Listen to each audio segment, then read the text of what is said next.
All right, let's dive in.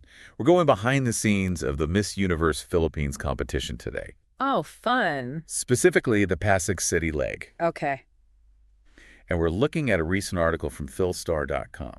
Oh, yeah, I've heard of that one. Yeah, it's one of the top news outlets in the It's Philippines. like their version of CNN. Yeah, exactly. Gotcha. So just a quick breakdown of how this all works for anyone who's maybe not familiar with the Miss Universe Philippines competition. Yeah.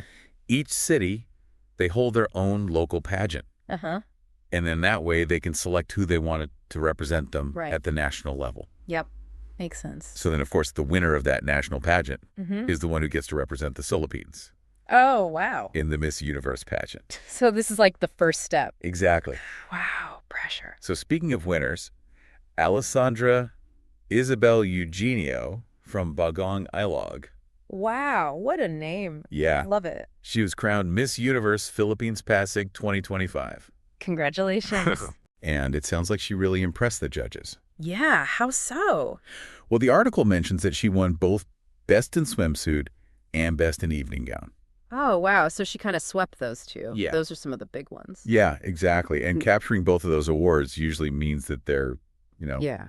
a strong contender. Oh, for sure. Yeah. Definitely a front runner. A force to be reckoned with, clearly. Yeah. And her prize package is pretty impressive, too. Oh, yeah. What did she get? So she gets P250,000, which is about $4,500 US dollars, Okay. Not bad. plus corporate sponsorships. Wow. That's awesome. So it really shows you just how prestigious this competition is. Yeah, that's not, chump change. Yeah.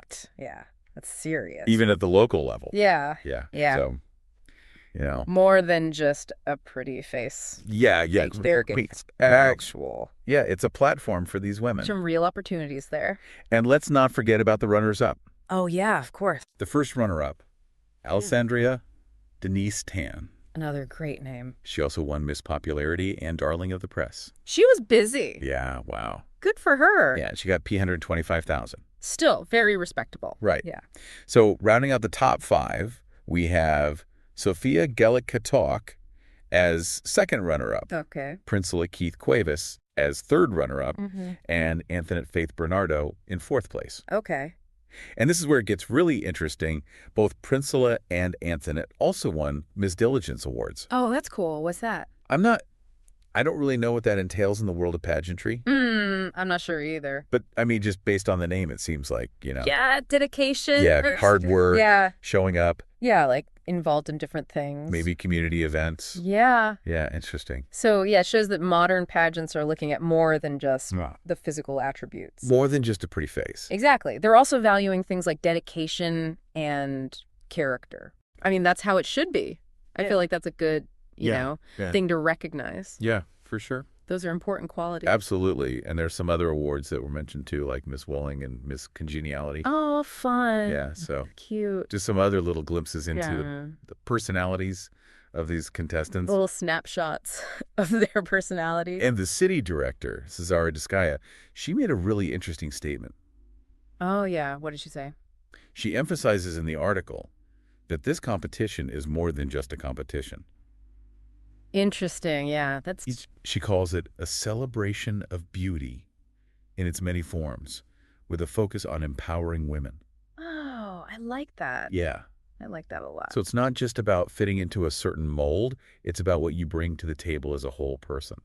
It's about the whole package. Exactly. Yeah, I like that. Now, let's meet the power players behind the scenes, Oh, yeah. Who are we talking about? the selection committee. And they had a really impressive lineup. Oh, fill me in. We're talking lawyers, a congresswoman, a runway coach. Wow. Okay, a varied group. Yeah, they were looking for a very specific set of qualities, it seems. Yeah, it sounds like they're looking for someone who can, Yeah. shine in a lot of different ways. Exactly. More than just, like we said, a pretty face. Right. They want someone who's intelligent and, Yeah. has some poise and just someone who can be a role model. Yeah. And to lead this committee, Okay. they had none other than Shamsi Sipsupli.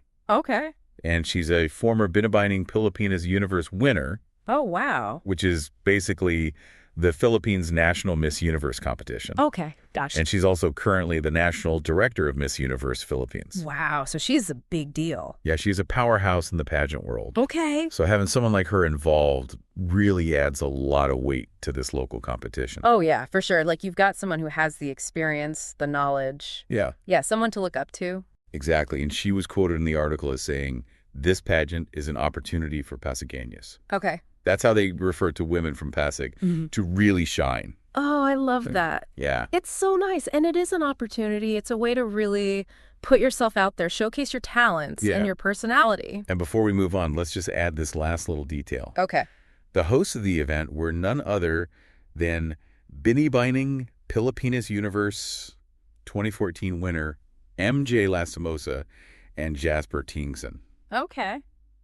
And they even had a performance from Mr. Supranational Philippines 2023, Johannes Rissler. Oh, wow. Okay. So they're pulling out all the stops. Yeah, they're not messing around. They're not messing around. That really emphasizes just how much excitement surrounds this local competition. Yeah, definitely. And it really speaks to how popular and important these pageants are within Filipino culture. For sure. Yeah. I mean, clearly they're a big deal. So we've got a winner with some serious stage presence, a whole lineup of really impressive runners-up, Yeah. a diverse judging panel led by a pageant icon, and this whole celebrity-studded event. Yeah. It's Like, what does this tell us about the bigger picture of pageants in the Philippines? Yeah, that's a great question. I mean, this is just one city. Yeah, it makes you wonder. What's going on at the national level, you know? Exactly. It really does. Yeah, so this local competition is really just the beginning for her. Oh, yeah. This is just a taste of what's to come. The first step on a very long journey. Exactly. Cool. So speaking of the journey, Yeah. I want to kind of rewind a bit. Okay. We've talked about the winners, Mm-hmm. this really impressive judging panel. Yeah. But, like, what about the actual competition itself? Oh, yeah. What do they have to do Yeah, like, how do you win? even win one of those crowns? Right. What do you have to do? I mean, the article didn't really go into the nitty-gritty details of the whole format, but it did mention that Alessandra won Best in Swimsuit and Best in Evening Gown. Yeah, so clearly those categories were part of the competition, Yeah, for sure. which I feel like those are pretty classic. Oh, yeah. Gotta have those. Your swimsuit and your evening gown. Yeah, but I'm guessing it wasn't just like looking good in a bikini and a ball gown. Oh, definitely not. What else was involved? Like, nowadays, these pageants are so much more than just like a physical beauty thing. Right. I mean, those are still part of it, Yeah, you know, the evening gown, the swimsuit. right. But there's so much more to it. So what else, what other skills or qualities were they judging on? I mean, I guess you can think of it as kind of like a multifaceted evaluation. Okay. So, like, they often have these talent showcases. Oh, right. It's like singing or dancing, Okay. different, you know, hidden talents they might have. Right, so they want people who are well-rounded, Yeah. not just like models. I mean, you want someone who has some other skills as well. Yeah, for sure. And then usually there's like a question and answer portion. Oh, yeah. So, like, you know, thinking on your feet Yeah. under pressure. Yeah, that can be nerve-wracking, Oh, I bet. especially like on a stage in front of all those people. With all those lights on. Yeah, I would be terrified. And then Mhm. I think increasingly nowadays you see these pageants, they're adding in this advocacy presentation. Oh, wow. So, like, you know, the contestants pick like a cause that they're really passionate about. Yeah. And then they get to, like, you know, really use that platform to raise awareness. So it's not just about winning this crown. It's Yeah. like they also, It's about making a difference. making Yeah. a difference. Yeah. That's amazing. Yeah, and the Miss Universe Philippines organization, they've been really focusing on this whole substance and advocacy thing. Like, Yeah. they've been doing it a lot more recently. Good for them. Yeah, it's pretty cool. Yeah. So they want women who are not only beautiful, but also intelligent, Yeah. compassionate, driven to make a positive impact. Yeah, like they want the whole package. Exactly. Beauty with a purpose. So beauty pageants with a purpose. Yeah. It's not just about winning a title. It's about making a difference. Oh, exactly. And I feel like that's something that's resonating with people all over the world. Yeah, for sure. Like, Right. people want to see these pageants kind of evolving and becoming more inclusive, Right. empowering. And like you said, relevant to Yeah. the challenges that we're facing. Exactly. It's like, it's not your grandmother's beauty pageant anymore. Yeah, They exactly. come a long way. And speaking of reaching a wider audience, the article mentions that the Pasig City competition was streamed live on Facebook. Oh. So Okay. even though this was just a local competition, Yeah. it had the potential to reach people way beyond just Pasig City. Oh, yeah, for sure. People all over the world could tune in. Right. It's pretty awesome. And that creates a whole other level of exposure. Yeah, like, even if you don't win, you still get all this recognition. Yeah. Maybe open some doors. Yeah, for sure. So it's like, even if they don't take home the crown, they could still make connections, Yeah. gain some recognition, Yeah, exactly. maybe even like, open doors to other opportunities. It's a great point. Yeah. Like, the reach of social media goes way beyond just the stage. Yeah. It's like there's a whole other competition happening online Oh, totally. where the contestants can connect with fans and share their stories and stuff. Yeah, it's like a whole other dimension to the competition. Oh, yeah, absolutely. So they have to be just as savvy online as they are on stage? Yeah, you got it. Wow. Like, in today's world, digital presence is just as important as physical presence. So true. I'm actually kind of curious now. Like, what do you think Alessandra's Instagram looks like? Oh, I don't know. I haven't seen it. Yeah, but I'm just imagining. I bet there's like a lot of stunning photo shoots, Yeah. like behind the scenes of the pageant journey. Yeah, and maybe even And then, posts about like causes that she's passionate about. exactly. And it's like, it's a way for these contestants to connect with their audience Yeah. and like really amplify their voices. Yeah, for sure. So they can showcase their authenticity and build these genuine connections. And it's not enough to just be beautiful anymore. Right. You got to be relatable, be engaging, and have something meaningful to say. Okay, so we've got beauty, brains, talent, advocacy, and now social media savvy. Yeah.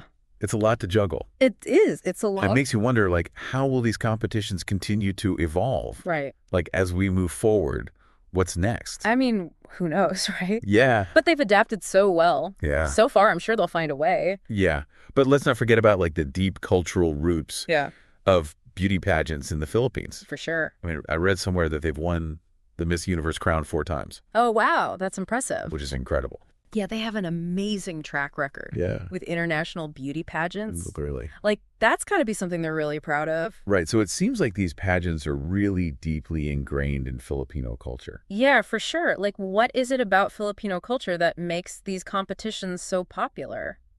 Yeah, that's a great question. I'm curious to hear your thoughts on that. That's a great question. Yeah. And it's a complex one, too. Right. But I think there are a few things we can look at. Okay. So first off, like, Filipino culture, there's just a huge emphasis on beauty. Right. Yeah. Filipinos are known for their beauty. Yeah, and physical appearance, it's just like a big part of the culture. Yeah. But it goes beyond just like, being physically attractive. Right. There's also this deep appreciation for grace and poise and elegance. Yeah. And, those are all qualities that are really celebrated in these pageants. So it's almost like a cultural ideal that's kind of Yeah.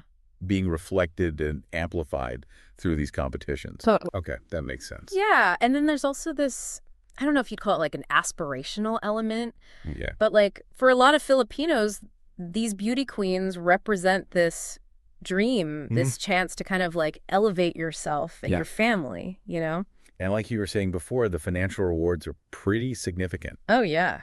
I remember Alessandra won 250,000 pesos. That's life-changing money for a lot of people. Right, exactly. And it can really open doors to opportunities that they might not have otherwise. And it's not just about the money either. Right. Like you said, there's the social mobility. You get a platform for advocacy. Yeah.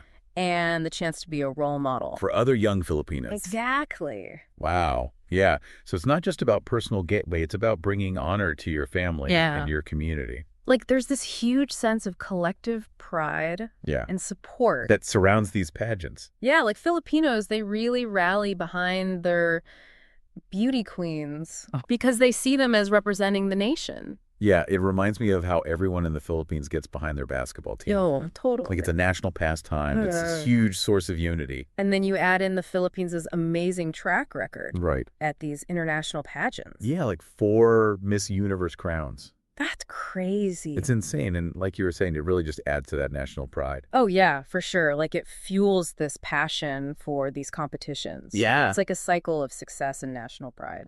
So we've talked about cultural ideals. And we explored, the winners, the competition itself. The judges. The cultural significance. Yeah. And we saw how these pageants are so much more than just a beauty contest. Oh, yeah. They're a platform for empowerment. A reflection of Filipino culture and values. Yes. And a source of national pride. Couldn't have said it better myself. And who knows, maybe someday we'll even see Alessandra on that Miss Universe stage. Oh, that'd be amazing. It would be incredible. And it would really just show the power of these competitions. It would be a great story. Yeah. A great ending. So until our next deep dive, keep those minds curious and never underestimate the power of a beauty pageant. I'll definitely be keeping up with it. Me too. Mm.